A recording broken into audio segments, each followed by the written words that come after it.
अस्सलाम वालेकुम। आज हम फिज़िक्स 9th चैप्टर 1 का most important topic base unit and derive units पढ़ेंगे। बहुत सारे बच्चे इस टॉपिक में कंफ्यूज हो जाते हैं। अगर आप लोग भी इस टॉपिक में बहुत ज़्यादा कंफ्यूज हैं तो ये वीडियो आप लोगों के लिए है। इस वीडियो को एंड तक देखिए। आज मैं इस वीडियो में आपको एग्जाम के लिए 100% क्लियर कर दूंगा कि बेस यूनिट्स क्या होते हैं, डिराइव यूनिट्स क्या होती हैं, कैसे बनती हैं और एग्जाम में क्वेश्चंस कैसे आते हैं। तो चलिए स्टार्ट करते हैं। पहले हमारे पास फिजिकल क्वांटिटीज़, हमने पहले पढ़ना है फिजिकल क्वांटिटीज़ क्या होती हैं। इसकी डेफिनेशन ये है, physical quantity is anything that can be measured and expressed in numerical value and unit.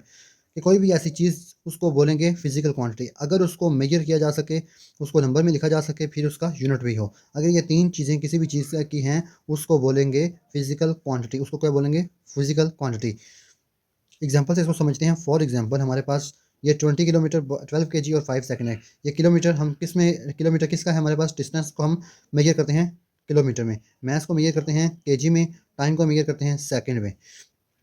ये पहली शर्त तो पूरी होगी कि डिस्टेंस को मेजर किया जा सकता है, मैथ्स को भी मेजर किया जा सकता है और टाइम को भी मेजर किया जा सकता है। अब दूसरी शर्त ये कि इनका न्यूमेरिकल वैल्यू है, तो यस इसकी 20 है, इसकी 12 है और इसकी 5 है न्यूमेरिकल वैल्यू। और दूसरा इनका यूनिट है, बिल्कुल है किलोमीटर, इसका यूनिट है, इसका केजी है और इसका सेकंड है।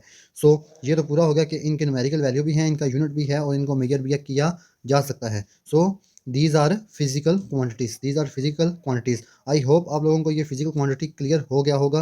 बहुत ही ईजी है, इसको एक दफ़ा फिर से अगर नहीं समझ आए तो वीडियो पीछे करके इसको एक दफ़ा फिर से देखिए, समझ आ जाएगा। बहुत ईजी है ये वाला।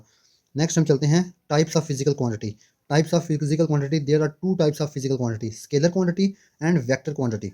स्केलर क्वांटिटी क्या होती है? स्केलर क्वांटिटी की डेफिनेशन है, scalar quantity have magnitude but no direction and vector quantity have magnitude but direction. इसकी डायरेक्शन भी होती है और मैग्नीट्यूड भी होता है, लेकिन स्केलर का सिर्फ मैग्नीट्यूड होता है और डायरेक्शन नहीं होती। इन दोनों में एक ही डिफरेंस है कि एक की डायरेक्शन होती है, दूसरे की डायरेक्शन नहीं होती।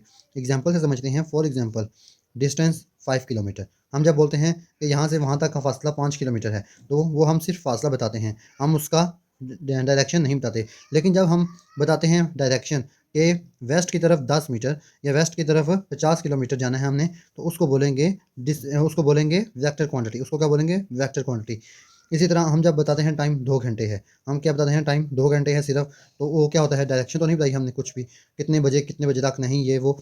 तो सिर्फ ये जब बता देते हैं 2 घंटे टाइम है बस, तो ये इसकी डायरेक्शन नहीं हमने बताई। और मैथ्स हमारे पास 10 केजी है। अब 10 केजी मैथ्स है, अब हमने ये नहीं बताया कि मैथ्स अपवर्ड है डाउनवर्ड है, कौन सा मैथ्स हमारे पास। ठीक हो गया, इसकी भी डायरेक्शन नहीं है, तो ये सिर्फ हमारे पास स्केलर क्वांटिटी होगा। अब ये फोर्स है, अब ये 5 न्यूटन की फोर्स है, अब ये फोर्स बतानी है हमने। वैसे तो 5 न्यूटन की फोर्स लगाई हमने कही, अगर ये ना बताया कि फोर्स किस तरफ लगाई, अपवर्ड लगाई, डाउनवर्ड लगाई, किस तरफ लगाई फोर्स, तो वो ये सिर्फ हो जाएगा स्केलर क्वांटिटी। लेकिन जब हमने इसको बता दिया कि फोर्स अपवर्ड लगी है, तो ये क्या बन गई? Vector quantity. इसी तरह वेलोसिटी, जब हम किसी की स्पीड के बारे में बताते हैं कि 60 किलोमीटर पर आवर की स्पीड से गाड़ी चल रही है, अगर हम 60 किलोमीटर पर आवर बताते हैं तो उसको बोलेंगे हम कि ये स्केलर क्वांटिटी है। लेकिन अगर हमने इसकी डायरेक्शन बता दी कि किस डायरेक्शन में चल रही है, किस स्पीड से, तो उसको बोलेंगे वेक्टर क्वांटिटी। तो इसलिए इन दोनों में सिर्फ एक ही डिफरेंस है कि स्केलर का डायरेक्शन नहीं होती और वेक्टर की डायरेक्शन होती है। अब हम नेक्स्ट मूव करते हैं कि बेस यूनिट्स पर। बेस यूनिट्स हमारे पास हैं, those units which doesn't depend upon other units are called base units. ऐसे यूनिट्स जो दूसरे यूनिट्स पर डिपेंड ना करें उनको बोलते हैं बेस यूनिट्स। सो कितने हैं base units? There are 7 base units. कि पूरी दुनिया में सिर्फ 7 ही बेस यूनिट्स हैं, कोई 8वां बेस यूनिट नहीं है, सिर्फ 7 बेस यूनिट्स हैं। फॉर एग्जांपल ये हमारे पास बेस यूनिट्स हैं।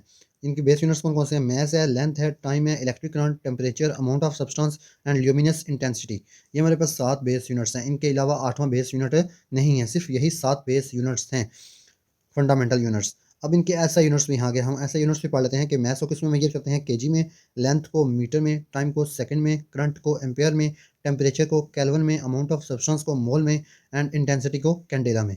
सो these are 7 base units and their SI units. SI units ये भी क्या हैं? बेस यूनिट्स ही हैं। सो अब हम नेक्स्ट करते हैं कि डिराइव यूनिट्स क्या होते हैं। बेस यूनिट्स हमने पढ़ लिए, अब डिराइव यूनिट्स, इसकी डेफिनेशन क्या है? Those units which depend upon other units are called derived units. कि जो दूसरे यूनिट्स पर डिपेंड करें उनको बोलते हैं डिराइव यूनिट्स। अब ये किस पर डिपेंड करते हैं? ये डिपेंड करते हैं बेस यूनिट्स पर। सो ये कितने हैं? डिराइव यूनिट्स होते हैं कितने हैं? There are unlimited derive units. कि इनकी कोई लिमिट नहीं है। There are unlimited derived units.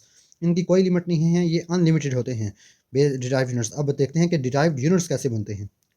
For example हमने एक लिया, एग्जाम्पल लिया इसकी फोर्स से। अब फोर्स का फार्मूला क्या होता है? Math into acceleration, math into acceleration. अब ये मैथ्स क्या हमारे पास? मैथ्स वैसे तो हमारे पास क्या है? बेस यूनिट है, लेकिन इसको इसको हम ऐसा यूनिट लिखेंगे इसका केजी। और एक्सेलरेशन, एक्सेलरेशन हमारे पास बेस नहीं, ये भी हमारे पास ये डिराइव यूनिट ही है, इसका भी फार्मूला होता है एक्सेलरेशन का। तो अब हमारे पास एक्सेलरेशन का हमारे पास ऐसा यूनिट क्या है, मीटर पर सेकंड स्क्वायर। सो जब केजी मीटर पर सेकंड स्क्वायर मल्टीप्लाई करते हैं आपस में तो उसको बोलते हैं newton. So force is equal to newton. तो फोर्स क्या है, फोर्स का ऐसा यूनिट क्या होगा, न्यूटन। और ये कौन सा यूनिट है, डिराइव्ड यूनिट है। दूसरी एग्जांपल इसकी वर्क है कि work is equal to force multiply by distance. Work का फार्मूला होता है force multiply by distance. W is equal to force का ऐसा यूनिट हमने पढ़ा ऊपर न्यूटन, और डिस्टेंस का होता है मीटर। न्यूटन मीटर को क्या बोलते हैं, जॉल बोलते हैं। So work is equal to joule. Work का ऐसा यूनिट क्या है, जॉल, और this is derived unit. So आज हमारे पास ये वाला base unit, derive unit, scalar and vector, ये हमारे पास फिनिश हो गया, हमारे पास ये हमारे पास कंप्लीट हो गया है। और हमने फिजिकल क्वांटिटीज़ भी पढ़ ली हैं। अब मैं आपको बताता हूँ कि एग्जाम में क्वेश्चंस किस तरह के आते हैं। ये 6 क्वेश्चंस हैं, इन 6 क्वेश्चंस को अपनी नोटबुक में लिख लीजिए और इनको अच्छी तरह से रिवाइज कीजिए। What are base units, what are derived units, define physical quantities, write the formula of force, write S I unit of work, difference between scalar and vector. ये 6 क्वेश्चंस हैं, बहुत ईजी हैं, जो हमने ऊपर पढ़े हैं वही हैं, उन्हीं में से ये 6 क्वेश्चंस हैं। इनको अच्छी तरह याद कीजिए। और आप लोगों के लिए एक होमवर्क है, एमसीक्यूज। एमसीक्यूज क्या है, which of the following is not a base quantity. A है टाइम, बी है मैथ, सी है फोर्स, डी है लेंथ। सो इस एमसीक्यूज का राइट आंसर जो है उसको कमेंट कीजिए। अगर वीडियो अच्छी लगी हो तो चैनल को लाइक, सब्सक्राइब एंड कमेंट कीजिए। अल्लाह हाफिज़।